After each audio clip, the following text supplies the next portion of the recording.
Work done by a variable force.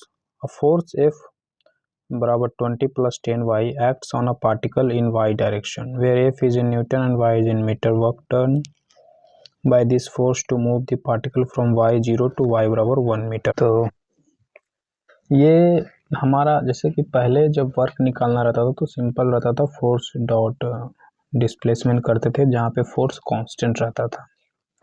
पर यहाँ पे फोर्स जो है डिस्टेंस के साथ वेरी कर रहा है। जैसे जैसे y हमारा डिस्टेंस है, डिस्प्लेसमेंट है, तो जैसे जैसे y चेंज हो रहा है वैसे वैसे फोर्स भी चेंज हो रहा है। ठीक है, तो ये वेरिएबल फोर्स का केस है।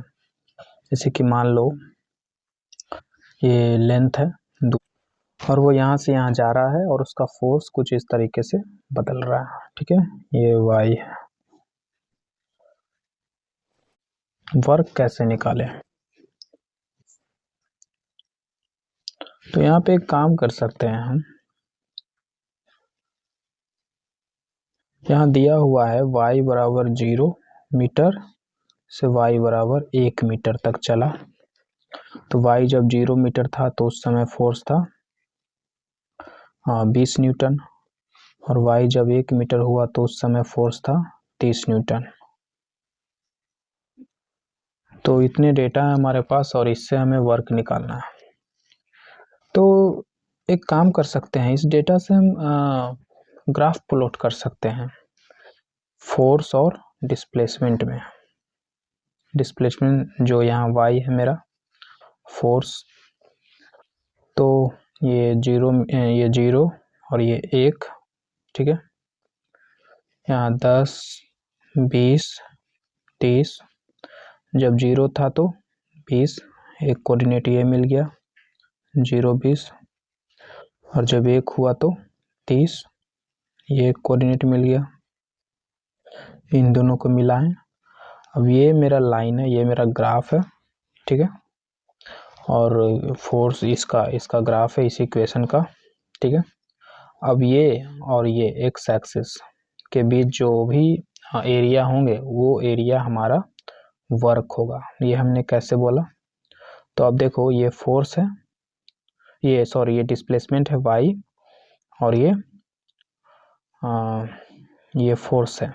तो दिस इनटू दिस करेंगे तो हमारा एरिया, इस एरिया निकल जाएगा। तो बेसिकली इस पूरे ये जो आप ज्योमेट्री देख रहे हो क्लोज फिगर, इसका एरिया अगर हम निकाल दें तो मुझे वर्क मिल जाएगा। तो इसका एरिया कैसे निकालें?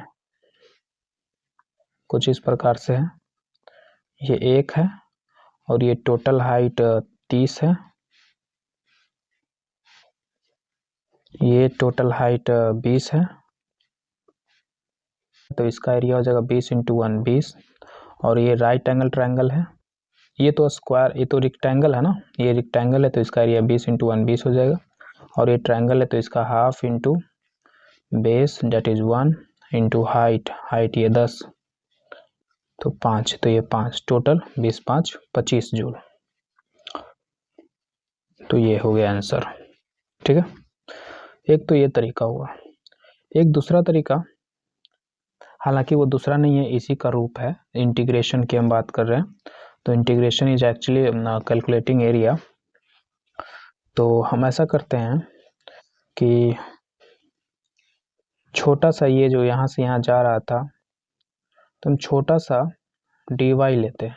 ठीक है, इस y में छोटा सा y लेते हैं, बहुत छोटा सा y, इतना छोटा सा y लेते हैं कि फोर्स का जो चेंज हो रहा है वो यहाँ पे नेग्लिजिबल चेंज हो। ठीक है, चेंज यहाँ पे भी हो पर उस चेंज से कोई फर्क ना पड़े। ठीक है, इतना छोटा सा लिए हैं डी, इतना छोटा सा y लिए हैं।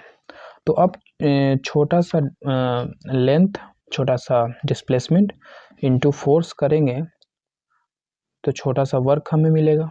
ठीक है, ऐसा ही यहाँ पे भी कह सकते हैं कि ये जो हमारा y है इसमें छोटा सा dy ले लिए। ठीक है, और इस छोटे से dy के लिए ये इसको ऊपर ऐसे बनाते हैं इस तरीके से। तो छोटा सा एक मिनट फिर से यहाँ पे बनाते हैं, मान लो ऐसा कुछ है। ठीक है, तो छोटा सा हम dy लिए। ठीक है, तो इस छोटा सा dy के लिए ये छोटा सा एक, ये देखोगे तो ये तो रेक्टेंगल नहीं है ना, पर और इतना छोटा सा लिए हैं कि ये जो छोटा सा जो बच रहा है ये नेग्लिजिबल है। ठीक है, तो हम इसका एरिया निकाल सकते हैं। ठीक है, तो इसका जो एरिया निकालेंगे वो छोटा सा DW ही होगा, तो एक्चुअली में हम यही लिखें। ठीक है, अब हम इसे इंटीग्रेट करेंगे, मतलब ये वर्क हमें चाहिए, टोटल वर्क चाहिए, तो इंटीग्रेट करेंगे तो ऐसा ही छोटा छोटा सा DW, छोटा छोटा सा वर्क हम हर जगह पूरे ग्राफ में, पूरे इस एरिया में निकालेंगे। तो ये इसका मतलब ये हुआ।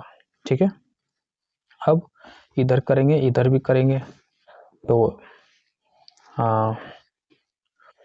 और तो इधर करेंगे तो टोटल मेरा नेट मान लो ये था, तो ये लिख दिए नेटवर्क, और इधर फोर्स लिखेंगे 20 + 10y .dy, और फिर हम इसे इंटीग्रेशन करेंगे, तो यहाँ पे 20 dy + 10y dy, फिर यहाँ पे 20y हो जाएगा। कहाँ से कहाँ करेंगे, 0 से 1 मीटर चला ना, तो 0 से 1, और यहाँ पे 10y²/2, इंटीग्रेशन का रूल तो शायद आपको पता ही होगा, 0 से 1, तो यहाँ 20 y में 1 रखेंगे तो इंटू 1 + 2 5 × 10, 5y में 1 रखेंगे तो 1, टोटल 25 जूल।